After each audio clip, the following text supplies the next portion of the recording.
This is Matthew Brenner, and the date today is February 5th, 2017. The topic today is the Intolerant Left, the bunch of jackasses that they are. You know, it's gotten to the point where we expected a temper tantrum, of course, after Donald Trump won the election. Of course, there was going to be some hard feelings and some butthurt. We all knew that. Hillary and Bill Clinton decided to launch their little color revolution with the color purple. But in order for a so-called Megan to work, there actually had to be some public outcry and sympathy. Then they started their whole campaign of the fake news invasion. You know, it was fake news, after all, that got Donald Trump elected. But, you know, the fake news was not the alternative or independent media. The fake news was the mainstream media, who was in the tank for Hillary Clinton. They did her bidding. If you look at the WikiLeaks, you know, that's how it went. But what they did is they took advantage of the Pizzagate scandal and David Brock, who was Jimmy Alphonsus's boyfriend, you know, Comet Ping Pong Pizza, and they totally exploited that. Then you have George Soros, who has his open society, and he makes no secret of bankrolling his mob of useful idiots that goes out and protests Trump all over the place. See, it's not really a grassroots effort. I would probably say 80 to 90% of the protests, I don't have an exact figure, are rent-a-mob. And then you have the hate crime in Chicago by the black thugs, you know, fuck Donald Trump, fuck white people. That was probably grassroots.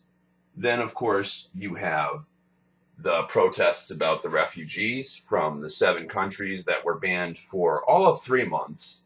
Where was this outrage during Obama's administration, of course? You have these websites that are going out, collecting money, putting up this picture of Donald Trump where he looks like a grizzly bear about to have a microaggression. Oh, help the poor refugees. Then recently you have Milo Yiannopoulos goes to speak at UC Berkeley, and these people have a meltdown. You know, the birthplace of free speech, and this is how these people react.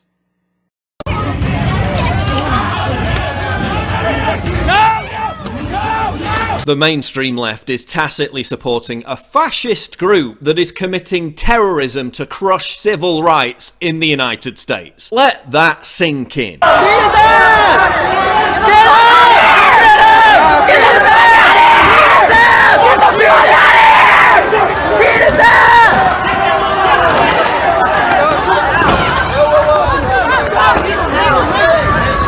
To just make a statement by being here, and I think the protesters are doing the same, and props to them for the ones who are doing it non-violently, but I think that's a very rare thing indeed, so thank you. Are you surprised, ma'am?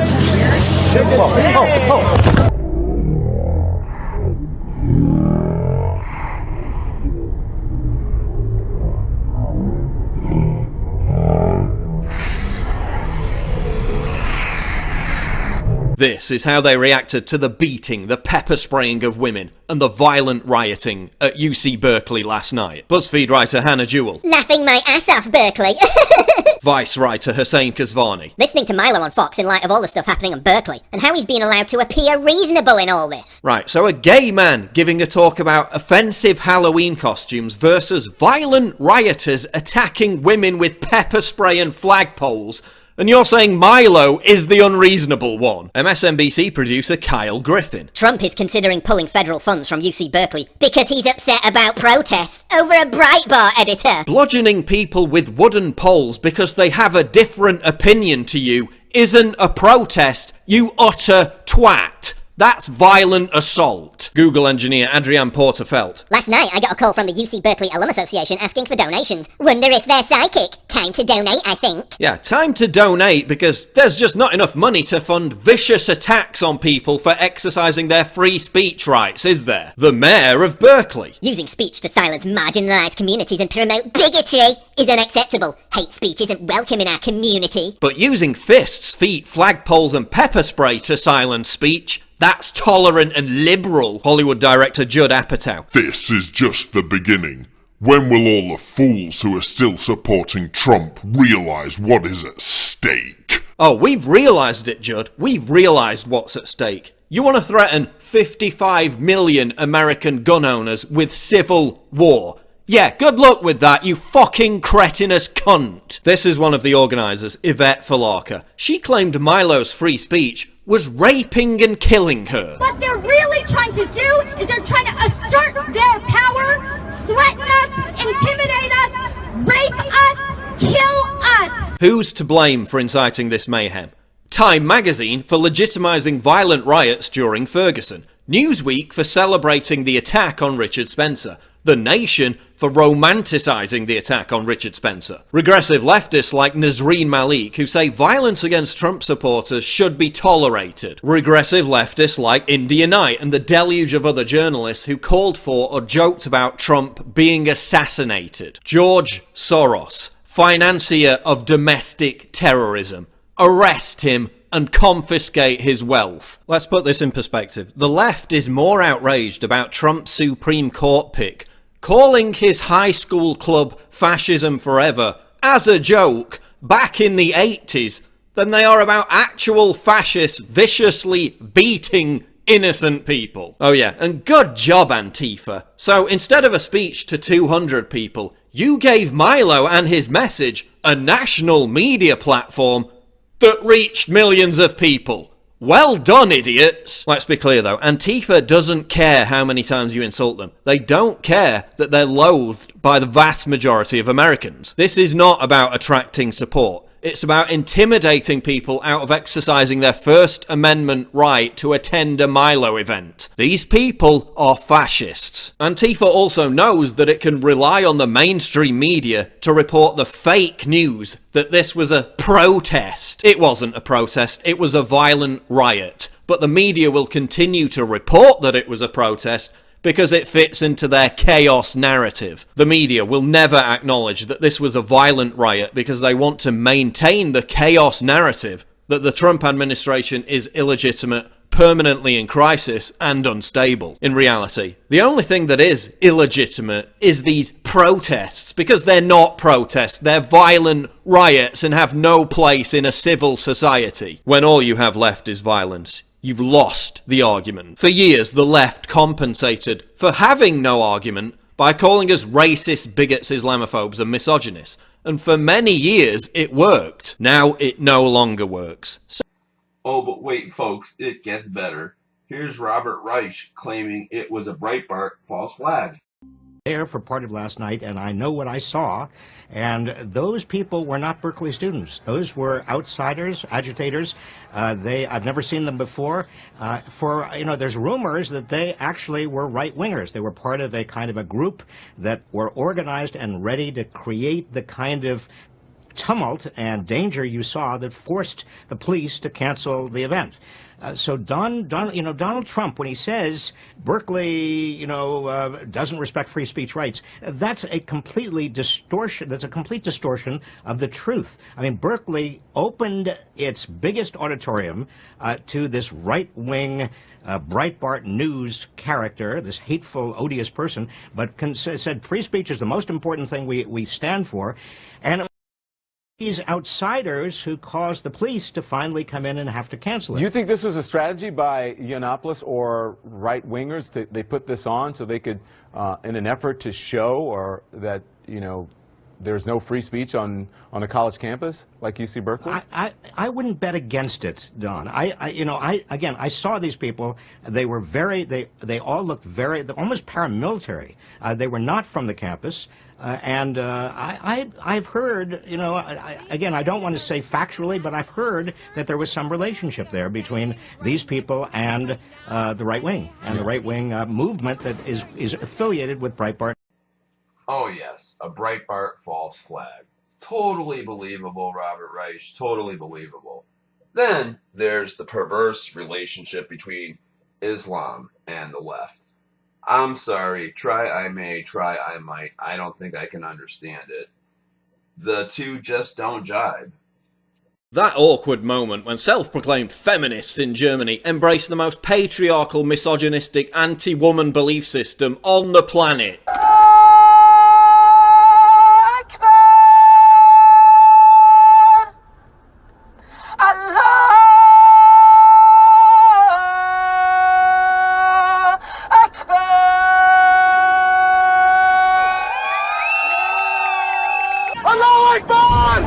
Which progressive, pro-women facet of Islam do you think they were championing? Honour killings, female rape victims being stoned to death, mass sexual assaults, forced marriages of children, a prophet who had female sex slaves and raped a 9-year-old girl, female genital mutilation. So progressive, so liberal. How about parents acid attacking their own daughter because she looked at a boy? A mother and father in adjoining cells, accused of dousing their teenage daughter, Anusha, in acid.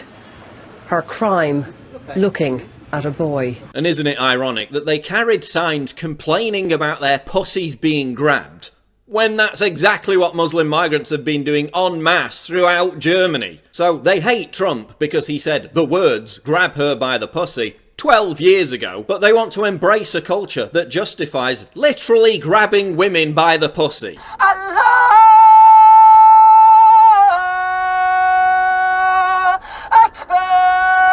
A culture that gave us something literally called the rape game. But should we be surprised, given that the feminist response to the mass molestation of women in Cologne by Muslim migrants was to visit the local refugee centre and give roses to the migrants? Should we be surprised, given that they're bombarded with government TV ads telling them, enjoy difference, start tolerance. Trump homophobia. Granted, that's a fair point because Trump is executing gay people. Oh no, wait, that's what Islamic countries do under Sharia law. Oh yeah, and talking of Sharia law, who was one of the main organisers behind the Women's March in DC? Lisa Sansour, a Muslim activist who advocates for Sharia law, a doctrine that completely disenfranchises women. Sharia law versus women's rights. Yeah, pick one because you can't have both. Some of the attendees at the Women's March in DC wore hijabs. Probably not for the same reason that Muslim women in the Middle East wear hijabs, which is so they don't get beaten and raped. But let's just keep on pretending that the hijab isn't an international symbol for the oppression of women. Okay. Islam does not silence me, it empowers me. Yeah, try and protest for women's rights in Saudi Arabia and see how empowered you feel.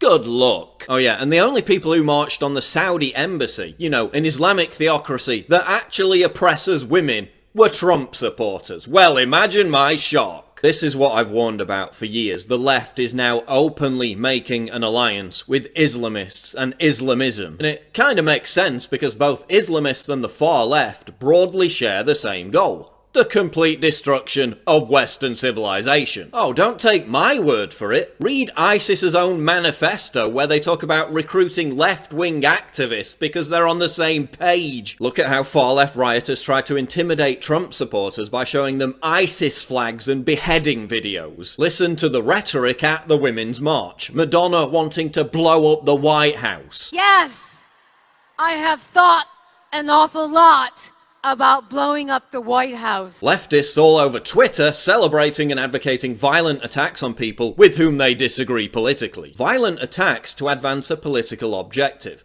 Now, what word could we possibly use to describe that?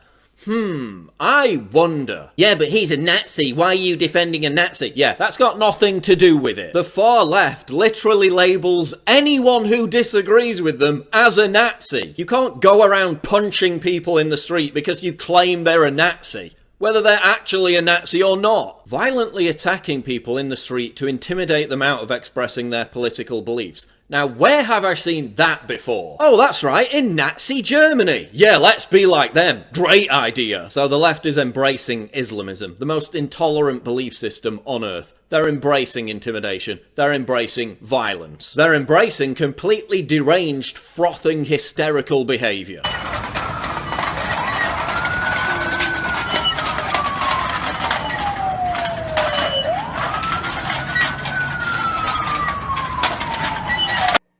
Paul Joseph Watson really knows how to hit it home. My question for you is, will the left self-destruct? I think they are well on the path to doing that. I think the Paul Joseph Watson clips and everything else I have presented to you in this video are demonstrative of that fact. The Democratic Party is already imploding. I think progressives are already looking to start their own movement because they've had enough. What do you think? Like this video, comment on this video, share this video, subscribe to my channel. This is Matthew Brenner.